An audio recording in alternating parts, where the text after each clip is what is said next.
sambut mereka, beri perlindungan kepada mereka, berikan kesempatan untuk nanti pada waktunya mereka bisa kembali, tapi Indonesia harus menjadi safe haven bagi tetangga-tetangga kita yang menghadapi masalah.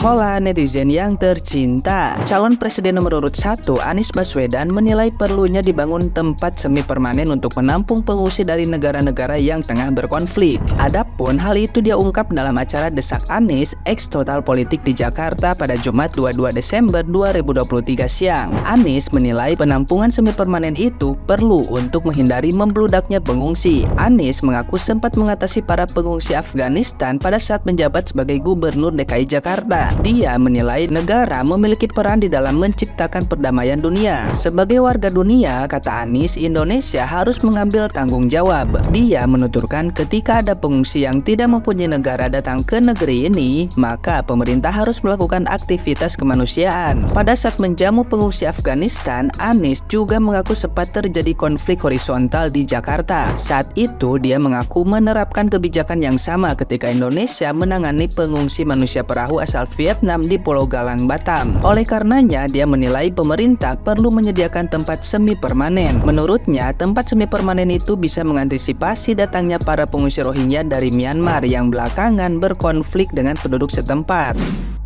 Strategi Pak Anies dalam menghadapi permasalahan fenomena kebijakan internasional saat ini terkait refugees dari Myanmar, yaitu terutamanya suku Rohingya yang menempati di beberapa tempat dan juga yang akan masuk beberapa wilayah ini.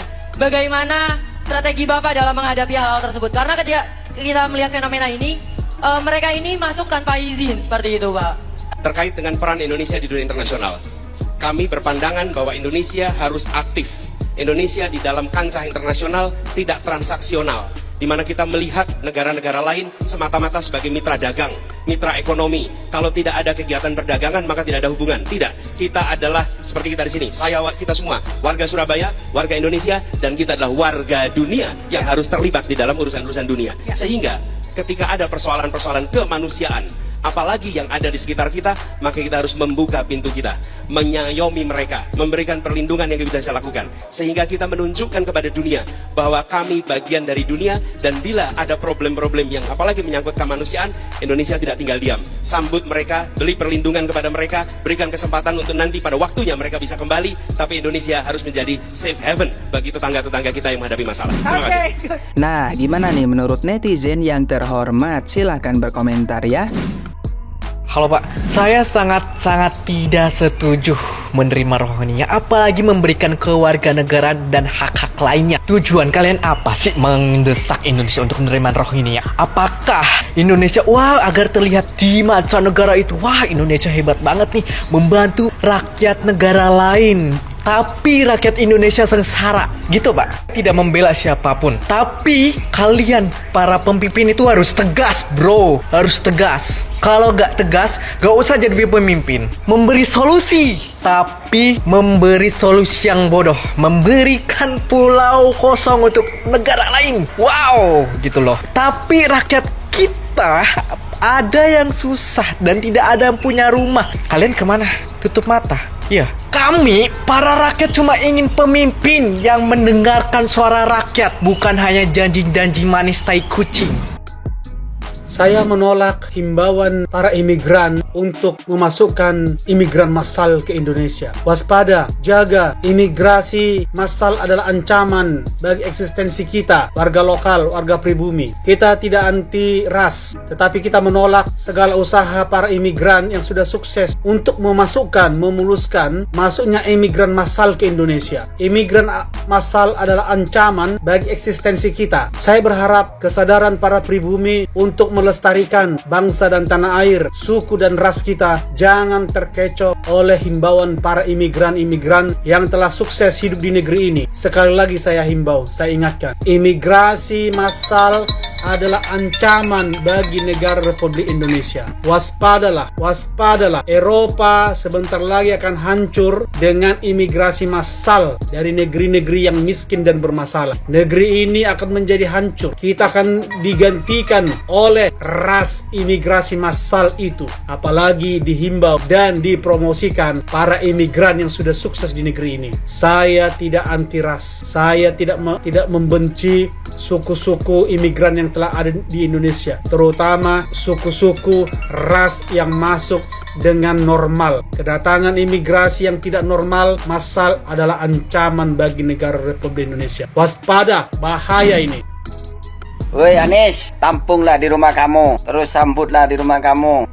Itu jadinya dulu itu yang mendukung kamu itu PKS sama FPI itu unjuk rasa itu demo, demo. Rohingya harus diterima di Indonesia. Sekarang orang Aceh bingung itu kenapa kan sama di Sabang itu. Sekarang kamu suruh sambut, tampung saja di rumah kamu.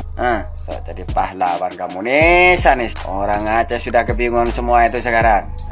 Sambut biar didengar mata dunia apa kamu itu Nis. Alah Nis, kau jemputlah sana, bawa ke rumahmu. Alah. Aku tahu kau banyak duit, tapi jangan gitu. Kau tengok sekarang, merajalela orang itu. Pikirkan jalan keluarnya. Sok mantap kau nih, jadi nggak sore aku nengok kau.